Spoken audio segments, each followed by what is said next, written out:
More music. Better mental health. I'm not really sure what happened there. Can you hear me okay over there? Certainly can. Okay.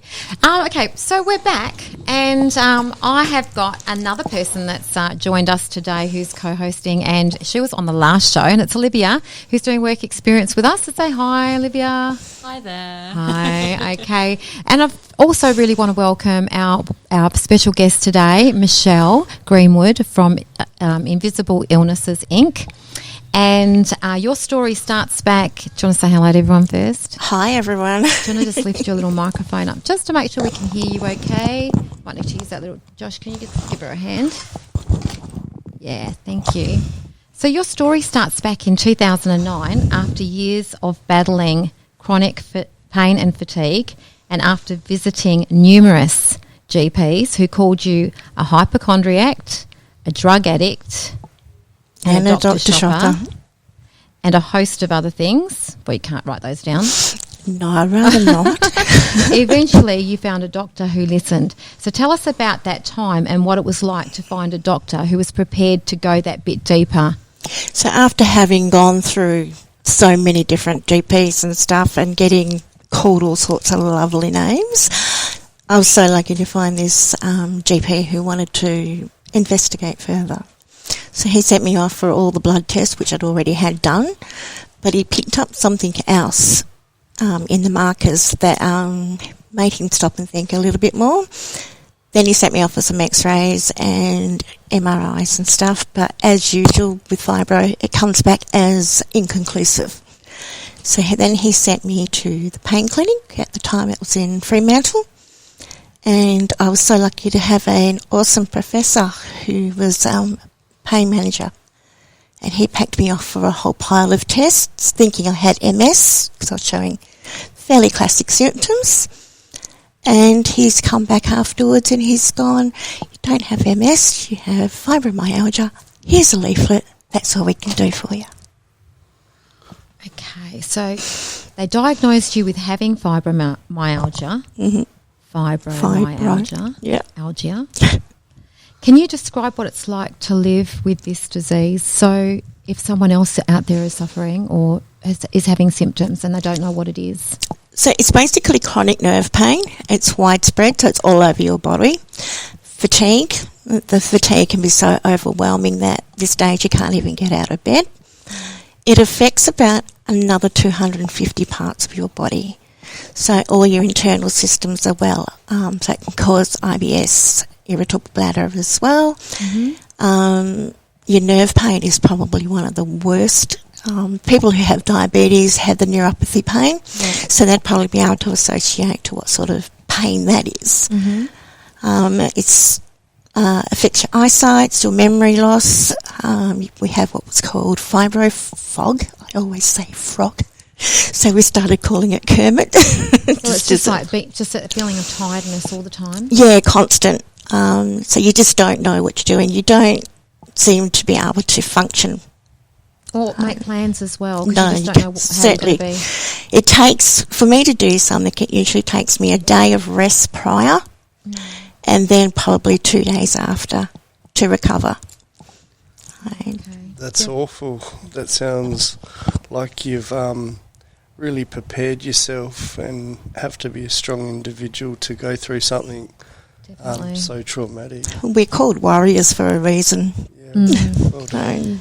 Having fibromyalgia, see, I'm being really careful how I say it, has certainly disrupted your life with the breakdown of your marriage and also the loss of friends who didn't understand what you were going through.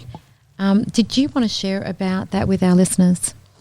So my breakdown of my marriage, the other half couldn't understand why some days I could get out of bed and I'd be full of energy and be able to do things, and the next day I couldn't get out of bed.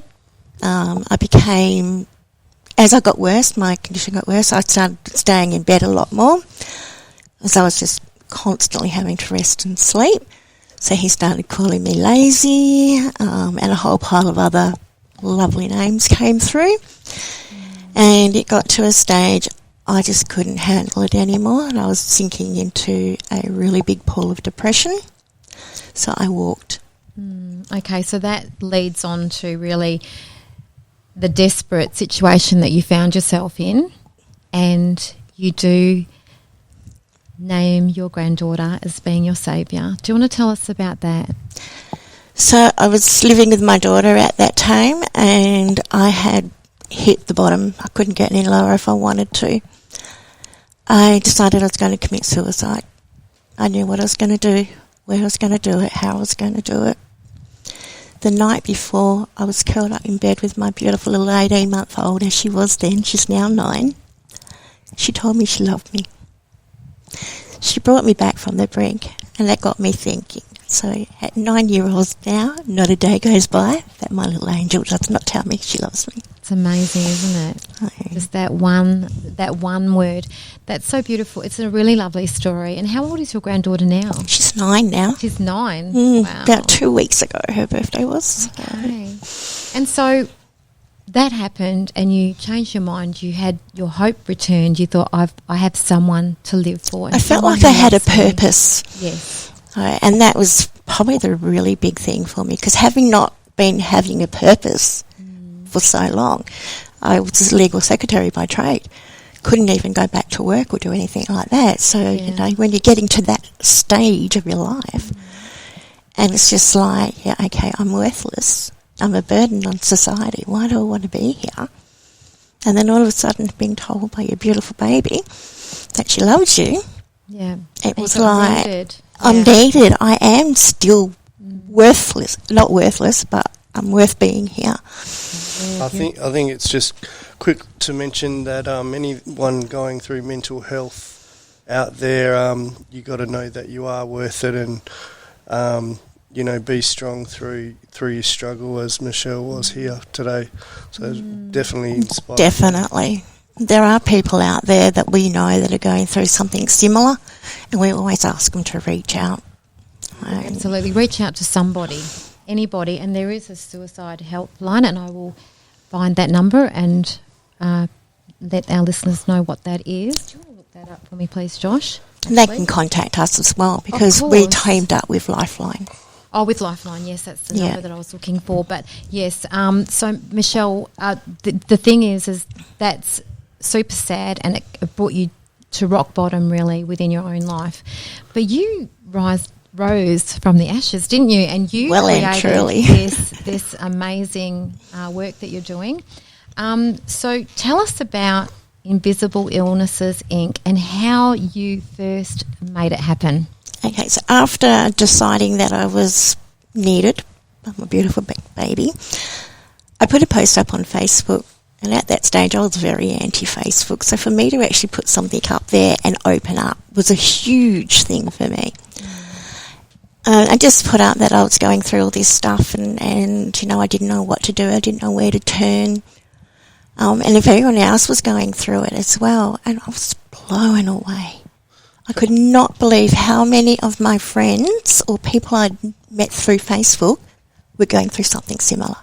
So that's the delivery on if it's okay to talk about your problems to someone, and if they can manage that trauma. It's a hard one to pick. I think everyone likes to listen and be the strong one sometimes, but it's hard to initially contact and open up those big conversations. Definitely, because prior to that, nobody knew what I was going through. Nobody knew I was suicidal. So until you knew, and then there was little known about fibromyalgia. We'll call it fibro. Exactly. Okay, let's just shorten it.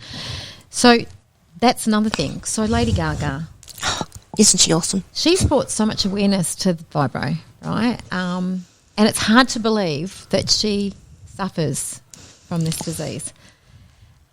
What are your thoughts about her coming out, telling everybody what's going on in her life? I say good on her. I'm a real big Lady Gaga fan. I love Lady Gaga playing in the office? Oh, sometimes. Heaven help my staff when it comes on the radio or anything, because it's blazing. Yeah. So she's a great advocate. She is certainly. So is Morgan Freeman. He's another really good advocate as well. Oh, right. I did not know that. He was actually one of the first to come out and say that he had fibro. Wow. Yes. Yeah, wow. So there's quite a few out there in the acting and music industry that have got it. Yeah. And for them to do what they do, they must be managing themselves so well. So especially the fatigue. But is it chronic fatigue? Is it that chronic fatigue? So there is chronic fatigue. Is it different? It is different. So your MECFS, which is what they call it now for chronic fatigue, is a different fatigue to what fibro is, although they're almost exactly the same. There's a lot of crossover. Yeah. But yeah, you get to that stage where you literally feel your energy rolling out of your body. Wow. So I can be walking from one end of the shopping centre to the other.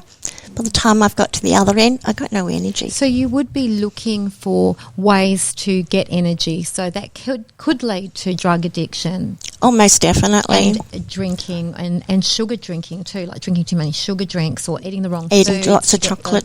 The lift. Which then brings in your diabetes. So yes. It's one of those lovely things. Well, invisible illnesses, your support group that you've created has grown so much, and we'll get those numbers up. But there's other invisible illnesses that also associate with your group. It's not just people who suffer from fibro, and I think you would want people to know that, right? Most definitely. Yeah. So because I do a little bit of public speaking about the judgment and stuff that we go through. So when I'm doing my talk, I break it down, I simplify it.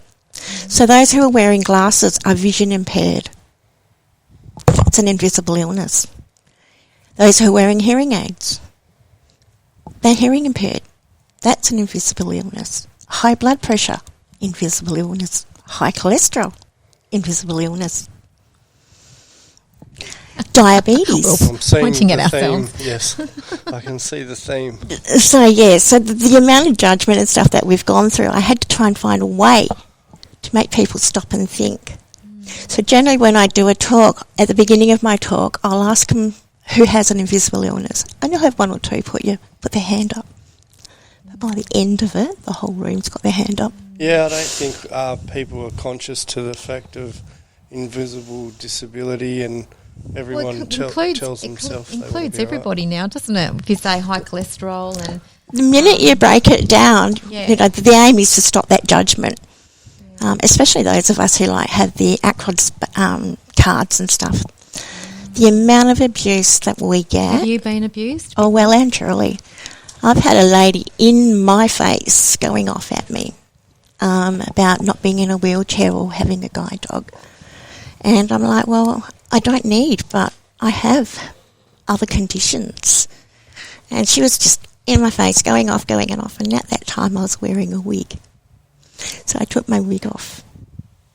And she sort of went very quiet very quickly and became very apologetic. So I'm hoping that she will never, ever judge anyone ever again. Well, I'm really thankful for groups like yours that you've put together that do bring awareness to exactly this, because it's a huge issue. And when you explain that so many people have invisible illnesses and yet people can't see that, or then it gives people, to think first before you say anything. Yeah, people don't associate two different invisible illnesses until you bring it to attention.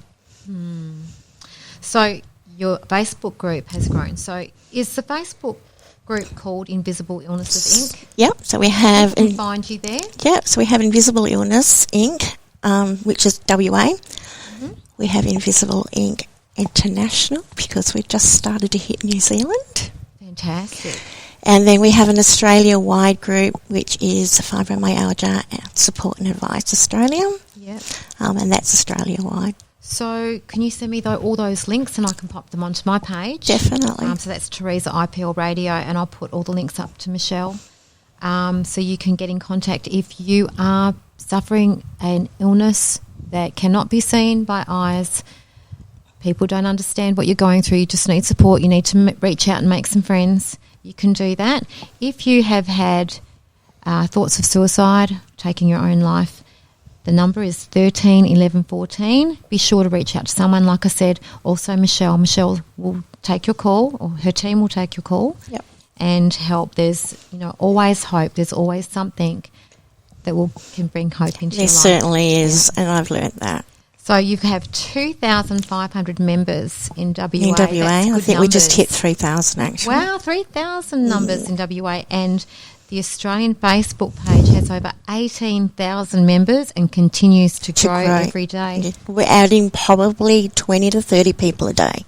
That's so to great. it. And same as our international group now is just starting. Where's your location if people, like where, so would the Facebook page be the best place to go to for you? Best place to find us, yes. Otherwise, at the moment, I'm sort of working behind one of our op shops while we try and find a new admin area. Yeah, where's your op shop? So we've got one. We've got one on Dixon Road in Rockingham. Okay. We've just moved our Baldivis store over to Wambra Shopping Centre. Okay. And we have one down in Erskine as well. Fantastic. And what's it called? Is it Shop for a Cause? Shop for a Cause. Okay, so look out for that if you're in the Wambra area and the Rockingham area. And Mandurah. And Mandurah as well. Fantastic. We're growing very quickly. Is there anything else that you wanted to add that you wanted people to know about you and what you do? I'm an open book, basically. I've just finished writing a book as well, which is getting released at the end of this month. That's so good. It'll be awesome. Oh, you'll have to come back. And there's 15 of us who've written this book together, and we've all been through something. All our stories are so empowering. Yeah. Some of them just blew me away, and because I share all of my story right up to my COVID incident in my book as well. So are you the founder of Invisible Illnesses? Yeah. I certainly am. Yeah. So with the Home Karawara, I'm the founder as well, and I think that it'd be interesting if we did team up and have a bit of a collaboration. And well and truly.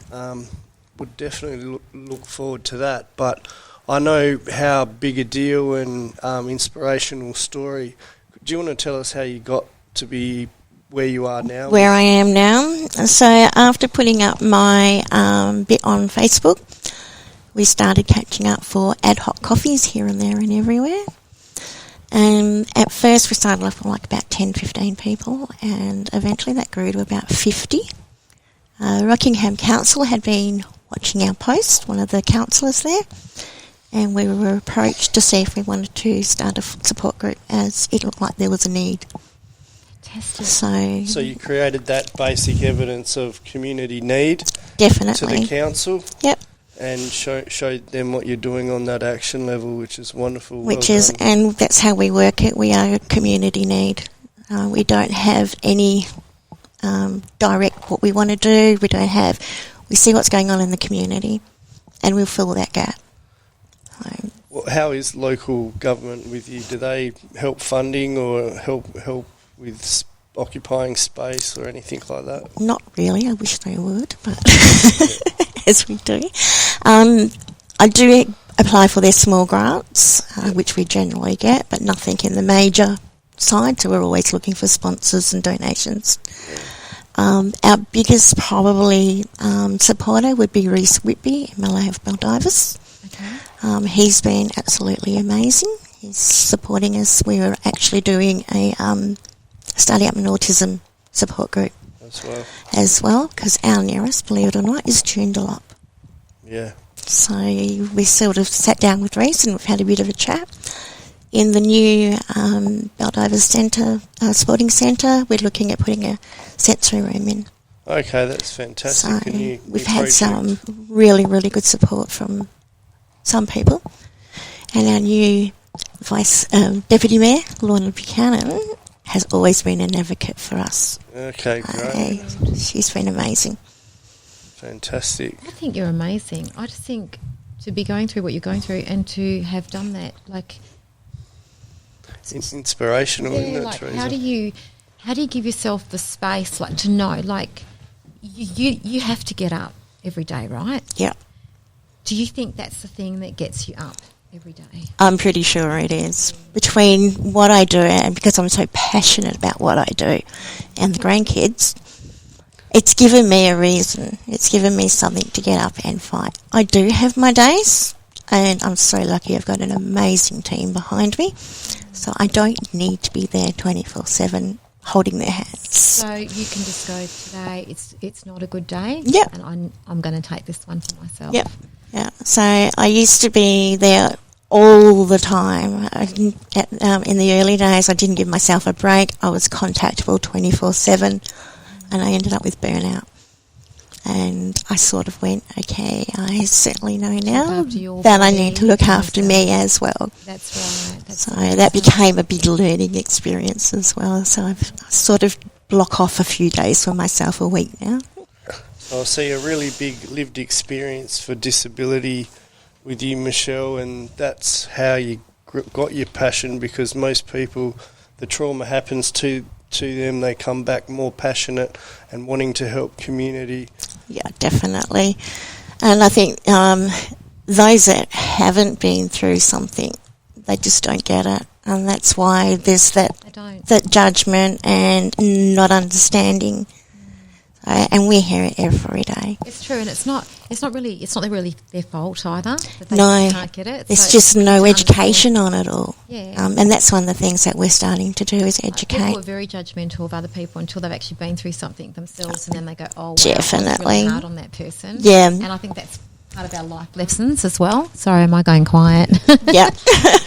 Yeah. So I was saying people are very hard on other people when they haven't been through it themselves. So I guess it's the old saying, be kind, because you just don't know what you people don't know are what going anyone's going through. I live on the format that as I'm passing a stranger in the street, I will smile, because you do not know what someone's going through. And that smile and I know that that smile can make a big difference. I don't know if you're aware of the neuroscience with the collaboration of lived experience going to work with boards in organisations to be able to stimulate those new brain cells, what it was. So there's more empowerment for lived experience, working with boards, paid jobs for people that haven't had the intellect or the intelligence to get there through their career. It's the getting there that's the hard part, and that's why we do what we do, because we have that many volunteers come through. So we'll train them. If they need to learn how to do admin work or retrain to do admin work, we'll do that with them. Retail work, we'll train them to do stuff in the op shops as well. And it gives them something as well, gives them a purpose, and then they can go back out in the workforce. And that's what we aim to try and do. That's fantastic. Can't wait to come down and volunteer with you guys. So glad you guys met each other. I reckon. It's going to be great. As soon as I saw Josh's card, I was like, yeah, I've got to partner up with him. Yes. And I think it's great when not-for-profit, because IPL's also a not-for-profit, when the not-for-profits get together, because everyone's like just wanting people to live their best lives at the end of the day. And I think that's what all associations and organisations that are based around philanthropic or altruistic activities want to help people just live their best life. Definitely. In one way or another, and each of us are gifted differently. We're actually putting together a peer support group networking so that all other support groups in the area, community-based, can meet each other to find out what services they've got, who they help, how they can help, and how we can help them. Fantastic. It's like the homeless advisory board, where you can Google homeless advisory and all that collaborative and all that stuff comes up. Yeah, so we're actually trying to do a monthly meeting together where people can get up and talk about their organisation and whatnot. So hopefully we'll get that up and off the ground early next year. I'm sure you will, because you've been so successful and so determined to get to this point, and you look like very resilient, so nothing, I don't think you can come up against Michelle. I don't think there's a lot that will put me back down. Yeah. Once you've been there, you've been there. Most definitely. All right. Thank you so much for coming in. Love this conversation. When you've finished your book, will you promise to come back and see us definitely. Again? I'd love to have you back, Michelle. Thank you again. And you're welcome. We'll see you next time. See ya.